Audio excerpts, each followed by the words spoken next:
Monaco, c'est beau. C'est beau, c'est une fierté. C'est le club qui m'a donné la possibilité de, entre guillemets, exprimer mes qualités au niveau formation et après au niveau pro.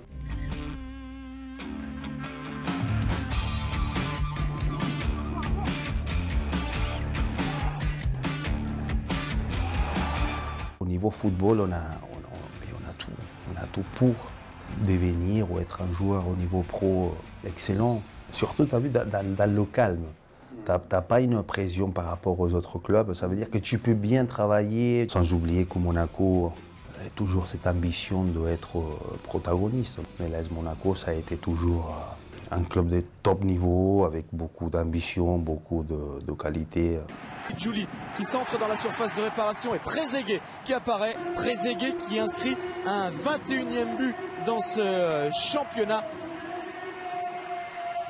Mon premier coach, ça a été Jean Tigana. On s'entraînait surtout le matin, des fois l'après-midi. Bon. Mais moi, j'aimais rester l'après, c'était l'après. Devant la cage, pied gauche, pied droit, je suis resté pendant 2-3 heures. Nous, à l'époque, c'était les matchs samedi soir. Vendredi après-midi, restait 2-3 heures. Et Tigana, il me laissait libre. Trezeguet se débarrasse d'Abardonado, contrôle de la poitrine, frappe instantanée. Et Trezeguet bat Porato. Monaco aussi, ça te donne la possibilité d'être avec des joueurs de très haut niveau, hein. Des joueurs qui sont parmi l'équipe nationale et compagnie. Moi, je me souviens, au moins 99-2000, on avait Julie à droite, Gallardo à gauche, Marco Simone et moi devant. Et là, c'était beau. On a marqué à chaque fois. Avec un ballon de Marco Simone pour Trezeguet qui donne pour Gallardo 4-0. Le deuxième but de la soirée pour Gallardo. Et puis surtout, parce que c'est passé un petit peu plus inaperçu, la troisième passe décisive de David Trezeguet. Mais moi, à mon époque, celui qui m'a impressionné le plus, c'était Marco Simone. Marco, c'était école Milan AC, top niveau.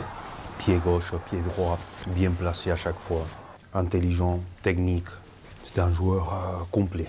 Et ça a été l'année où je me sentis fort, mais très à l'aise. Mes qualités, c'était la volée, pied gauche et pied droit. Tu sais, quand tu aimes bien le geste, et j'aimais toujours deuxième poteau.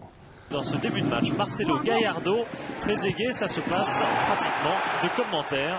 Ce sont deux gestes d'exception additionnés avec la passe décisive de Gallardo et la volée du gauche de Trezeguet.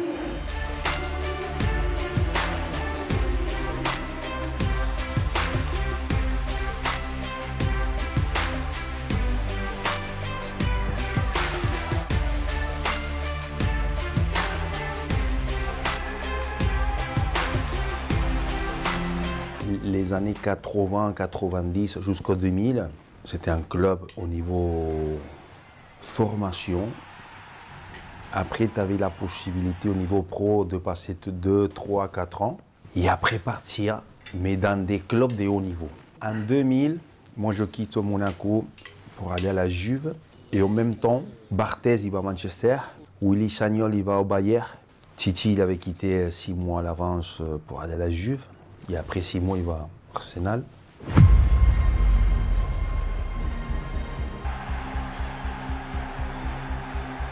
Manchester-Monaco, quart de finale de la Ligue des Champions. Et après l'époque, Beckham, Giggs. On fait match nul ici, 0 partout. On va à Manchester, éliminé, entre guillemets. Et on fait 1 partout.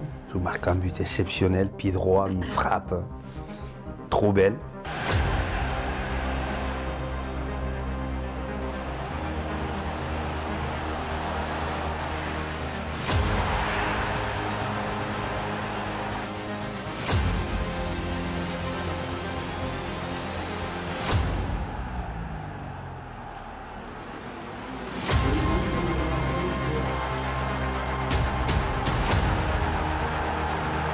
C'est lui qui m'a marqué le plus. Surtout quand, tu sais, tu as été à Manchester, le stade, les supporters, l'ambiance et le climat aussi qui fait partie de...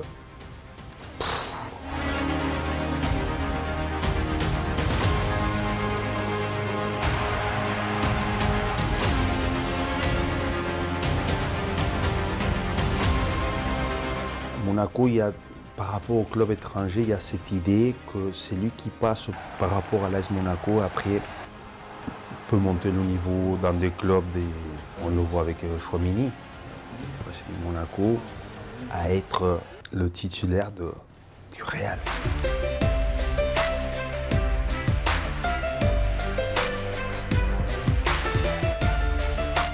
Monaco, ça a été ma vie. Monaco au niveau professionnel, au niveau vie.